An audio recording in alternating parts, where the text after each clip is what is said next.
Niko recently made the move out of FaZe Clan and into G2, eventually replacing Jax. As I'm sure all of you will be aware, this requires a bit of a position change on the side of G2.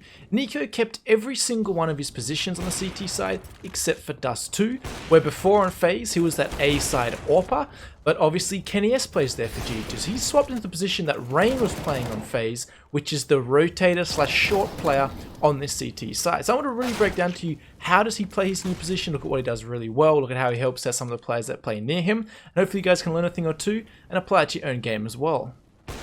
Now, as this short rotator player, your first goal in the majority of rounds is going to be help your long player get control of probably the most important part of the map. But with this with flashes, like here, Niko throws both his flashes, allows Next to cross, kill Cage and B. On this contact, Niko dives in, takes out AZ, before forcing Lekro to kill him. But look, Next has moved from Pit up to Plat here, and he's going to be able to get himself 2 more kills because of the space Niko gave him.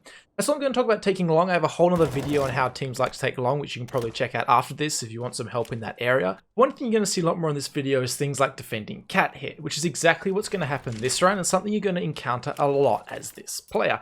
Good nade there by Niko as the T's mollied on towards the stairs, which you can see there, just run boosting now to get past. But Niko here, he's going to get up and close in that setup smoke. You see the T side throw a lot. Now, obviously you can do this alone, but things are often done better with friends, and that's what he's got here in Nexus. And Nexus is going to come back and he's going to play actually pretty similar and pretty close to Niko in this example. Good nade here by him as well. Both players doing significant nade damage onto Rain and Cage and B. But look at how this works. Nexus is backing up. So what's Niko doing? He's moving forward towards Cat and getting in a position to capitalize off this smoke. So as the T side throws these, he runs forward, hides in the smoke, and look where Nexa is. Nexa is now in a position where normally Niko would be. Now, FaZe Clan have really slowed this down, obviously Niko and G2 now, and Nexa is saying, I'm not really seeing anything, but then they re-exec, he's blind, and he's just delaying here throwing smoke. As the smoke fades, Niko drops out, finds the first player in Brokey, then the second player in Rain who dropped down trying to run up that ramp, and a really successful hold from the 2 of them. 2 kills each. I obviously got both of Niko's, and a very good reaction to teams that like to throw setup smoke, which most teams do, because to throw a lot of the utility, you need that smoke and that extra space to get off that catwalk. Now, another option you have if there's no one really close by and these setup smokes come and you've still got your molly left, is what Niko does here is as these smokes come out, just molly so the T side has to wait and they can't use their smokes instantly, try and get up close to them, and then maybe you can get some support. Here, unfortunately, Nexa gets traded, which makes things very difficult for Niko because he now loses his support in Kenny S. Kenny now has to go back and potentially look towards long, and Niko's left to fight this alone. He gets traded, and then Kenny S is now left in a particularly rough situation. So not a great round overall from G2, even though they do manage to trade out a lot of these kills, but you can see what Niko's trying to do, a good Molotov there to put you in a similar situation as to what I showed you in that last round. And that's one thing I've noticed a lot about Niko, is when he's more aggressive and playing up on this catwalk, getting in the face of the T side is when he's the most successful, and that's what he does the most, so it makes a lot of sense. Now, another thing you'll see in this round here is actually defending for Cat earlier on before they even exec. You can see he trades the molly as the T-side molly fades on those stairs. He's going to put his own molly down, and it's actually going to allow Kenny S to move up, and they're going to play some kind of setup here. You can see Kenny S quickly checks the corner. I don't know if that was intentional, before holding back, and they're going to play this particular setup.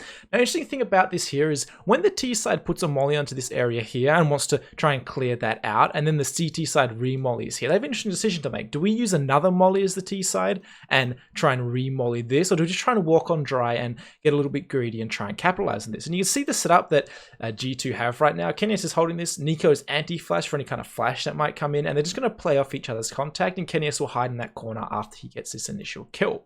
So that's exactly how this is going to play out. Na'Vi decide they want to try and walk in and trade this. You can see the setup's going to work perfectly. Kenny S is going to get this original kill.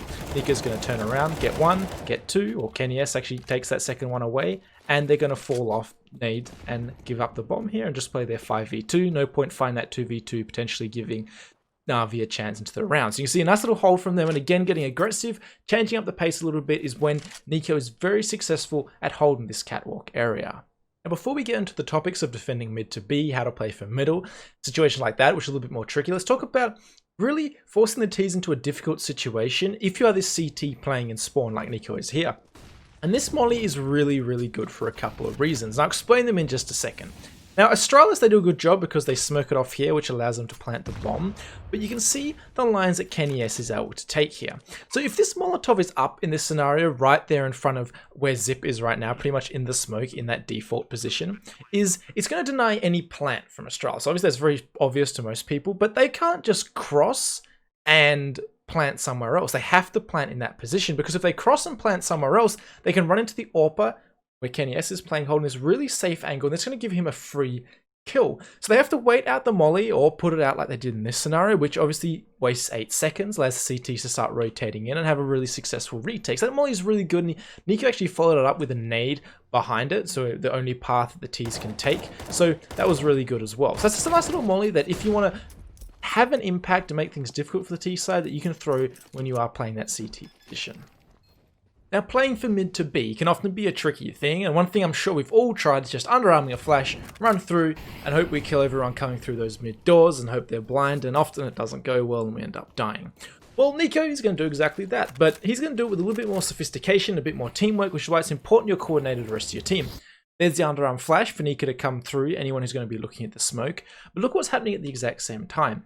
Jax has got this absolute banger of a flash lined up from close tunnels. And we can see this one's going to come out like this, pop right there above window. Doesn't actually blind Niko as much as it looks like here. And Hunter's going to pop up here, and the cousins are going to have a bit of fun on these players coming mid to B. So you can see Niko, he's come through here, actually not very blind. He's able to get Cage and B, and get Rain, and then he's going to stop, and you can see Hunter's here ready to pounce as well. He gets blinded by something, otherwise he would have killed Brokey, and Niko is eventually going to go down. Another interesting thing to point out is, well, one, Jax is going to let Hunter get shot in the side of the head before trading Olivemeister. The other thing is Kenny has pushed through long here, and often the T side will leave a lurker in these mid doors for a player like Niko running through. That's why it's important you see how Niko tucked himself in that cubby there rather than just running all the way through like an idiot, so that the lurker, potentially someone like Brokey, often is the AWPer, doesn't see him when he's playing anti-flash. Kenny has pushes through long, and he actually kills Brokey holding that, and now we're in a 2v1 once Jax goes down. So a really nice hold from G2, really coordinated quickly to throw those flashes. You saw Niko drop down, they instantly had it all worked out, but a really good job by them. And if you can ask your B player to flash over B, that can be enough just to increase your chances of coming through that smoke and winning the round for your team.